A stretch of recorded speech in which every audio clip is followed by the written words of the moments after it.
Good day everyone, I am Samba Picadil and now I'm going to discuss the language and communication, age 5 years old. The next. Introduction. Language and communication are crucial to young children's overall development.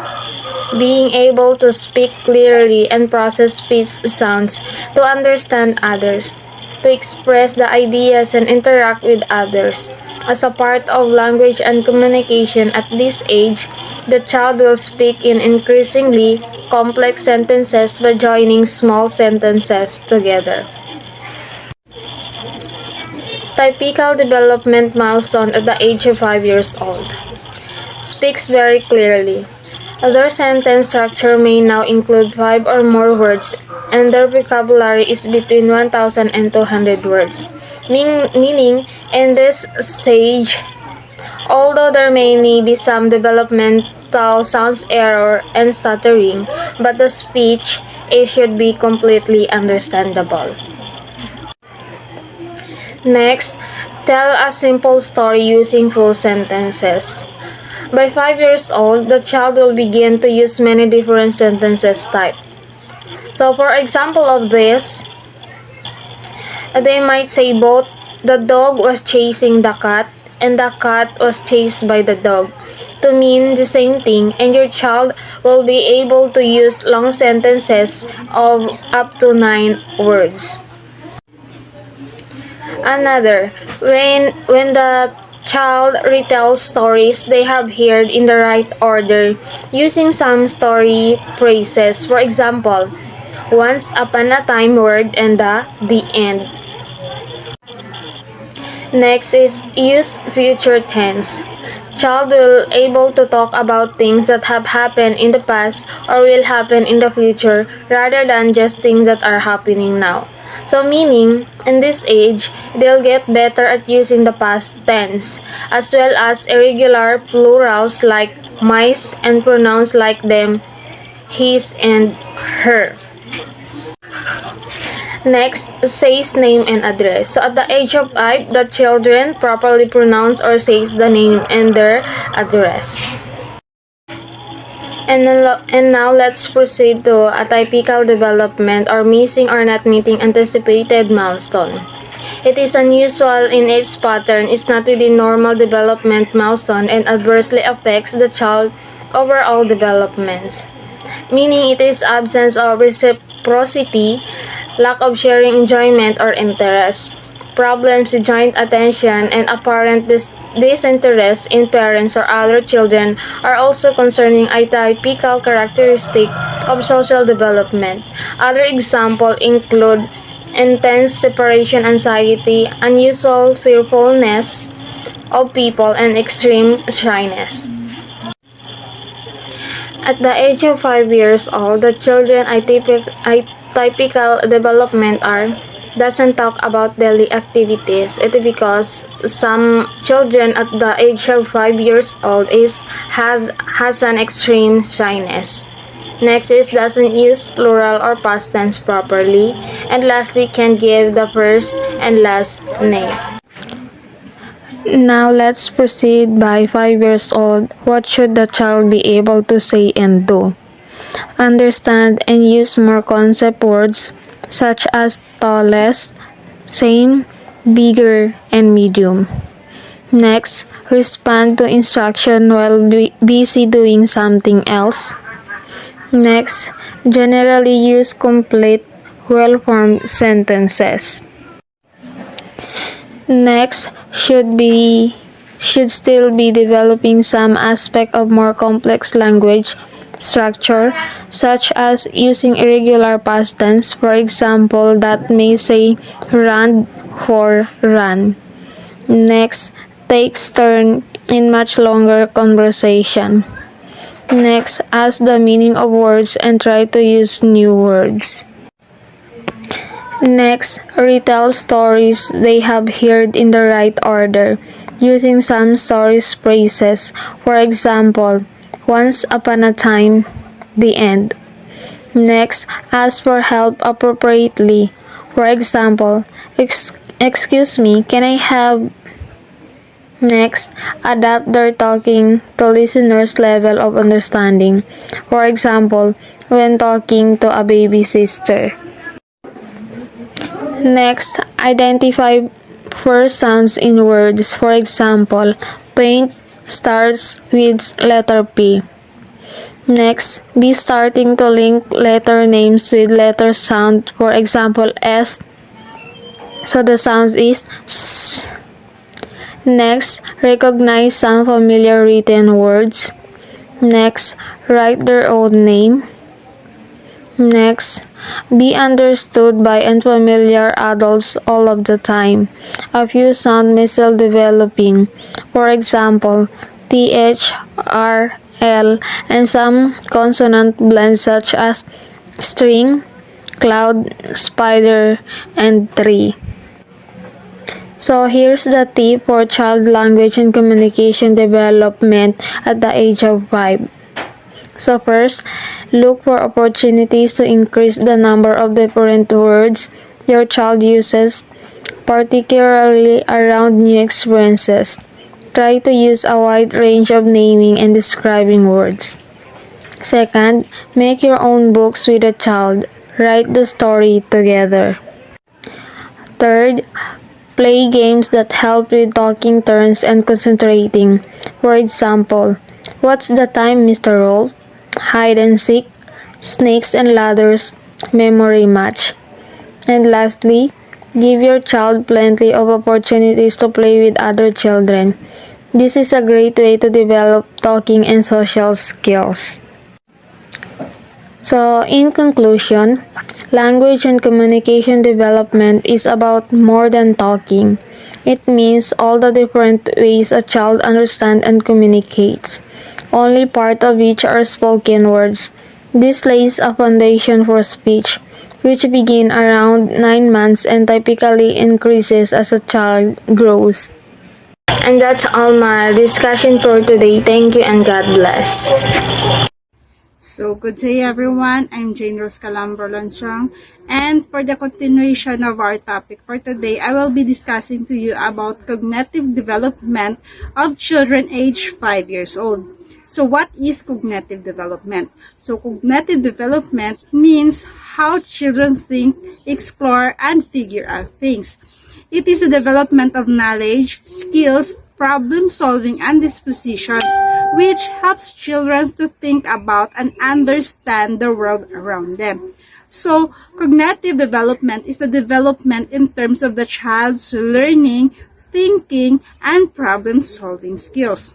Here are the typical development milestones of a child aged 5 years old in terms of cognitive development. The first one is the child could say his or her name and address. Most of the children at this age know their name, address, and phone number. Next, they can draw a person with at least 6 body parts.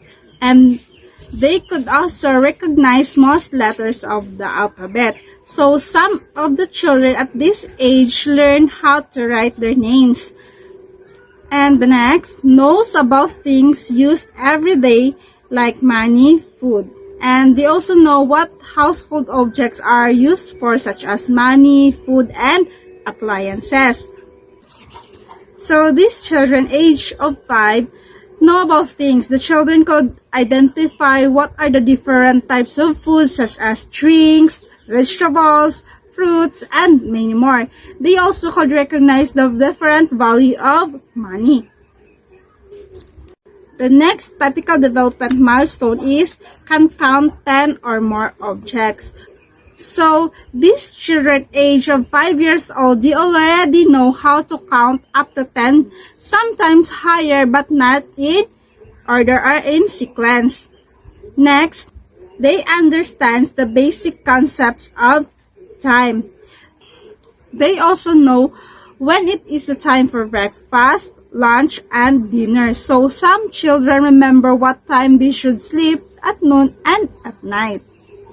So the next typical development milestone is they learn new concepts through experimentation and discovery. So children at this age, they tend to do experimentation, especially when they saw things that are new to their eyes. Next, are able to think in complex way. So, children could think and reason out if you talk to them and question them what would be possible happen if there is a certain situation that they are involved in. Next is, can categorize by two figures such as colors and shapes. They also can copy a triangle and other geometric shapes. So, they know the names of at least 4 colors. So, some children at this age could identify 4 colors in the color wheel.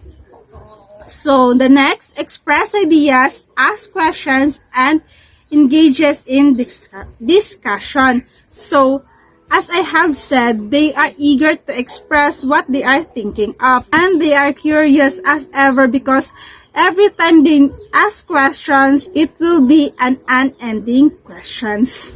The next milestone is sees things black and white, good or bad.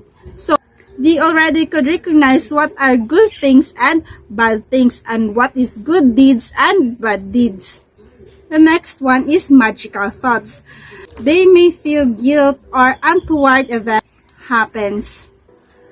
As I experienced when we are watching the movie The Good Dinosaur together with my children, I have observed my youngest child's reaction during the time that when the father dinosaur died, he sympathized with the baby dinosaur. He also cried when the baby dino cried. So they could already realize or analyze what are the feelings of the characters on the movie they are watching. So, a child age of 5 years old could already realize or analyze the feelings of the character on a movie they are watching. The next one is the child age 5 years old are vulnerable to fear, just like thunder, lightning, dark, pain, abandonment, and monsters. So, at this age, children are really vulnerable to fears, for they know that they couldn't stand alone or stand in their own, and they need the guidance, comfort, and protection from their parents and older siblings or family members. Now, let's go to atypical development or missing or not meeting milestones. So, first, they can't give first and last names. So, most of the children this age couldn't relate names. Next, couldn't count 10 or more things. So, some of the children at this age couldn't count up to 10 numbers or 10 objects. The next one is loses skills once had. So, some of the children forget how to do the things they already done or forget the skills they have applied when they are younger. The next one is doesn't draw pictures. So some of the children having hard time drawing and doing artworks. Next, easily distracted, has trouble focusing on one activity for more than 5 minutes. So some children at this age couldn't focus on what they are doing or what they are or on what activity they are engaging in. Then next, doesn't play a variety of games and activities. So most of the children that loses or missing these milestones, they don't play or participate in any activities, or they are avoiding socialization with their peer or fellow children. And the last one, can't tell what's real and what's make-believe. It is also a social and emotional. So, some children couldn't decide what they should and shouldn't believe. So, they are having the hard time identifying what are the things they should believe and what are the things they shouldn't believe. So, that's all. Thank you. Good morning, class. The lesson that we were going to discuss for today is all about movement and physical development of age 5 years old. First, we will going to discuss what is movement. Movement is an act of changing physical location or position of having change. Also, a change development. When do movement occurs? Movement of the body are brought about by the harmonious contraction and relaxation of selected muscles. What is physical development? Physical development is the growth and development of both brain and body in infancy and early childhood. Physical development is the growth and development of both brain and body and involves developing control of muscles and physical coordination. Physical development involves growth and changes in the body and brain, the senses, motor skills, and health and wellness.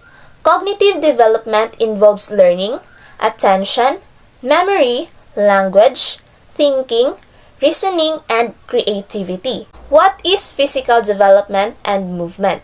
Physical development and movement is an area of learning in the foundation stage.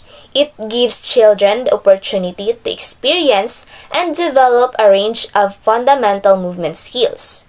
This improves coordination, locomotion, control, balance, and manipulation. So, what is the development of a 5-year-old? At 5 to 6 years, expect tricky emotions, independence, friendship, and social play, plenty of talk, improve physical coordination, and more. It's good for children's development to play with you, do simple chores, practice classroom behavior, have playdates, and talk about feelings. What physical activity can a 5-year-old do? Physical activity guidelines recommend that preschoolers are physically active throughout the day, move and engage in both active play and structured adult-led physical activity. Do activities such as jumping, hopping, tumbling to strengthen their bones. For ages 5 years old, they have this typical development milestone and a typical development milestone, which is normal. The typical development milestone. When we say typical, it is the characteristics of a particular person or a thing which they normally do. The typical development milestone for a 5-year-old, they can stand on one foot for 10 seconds or longer, hops and may be able to skip, can do a somersault or an acrobatic movement in which a person turns head over heels in the air or on the ground and lands or finishes on their feet. Uses a fork or spoon and sometimes a table knife. Can use the toilet on their own and swings and climbs. For a typical development milestone, when we say atypical, it is irregular or unusual or not normally done by a person. For a typical development milestone of a 5-year-old, they can't brush teeth, wash and dry hands, or get undressed without help of others.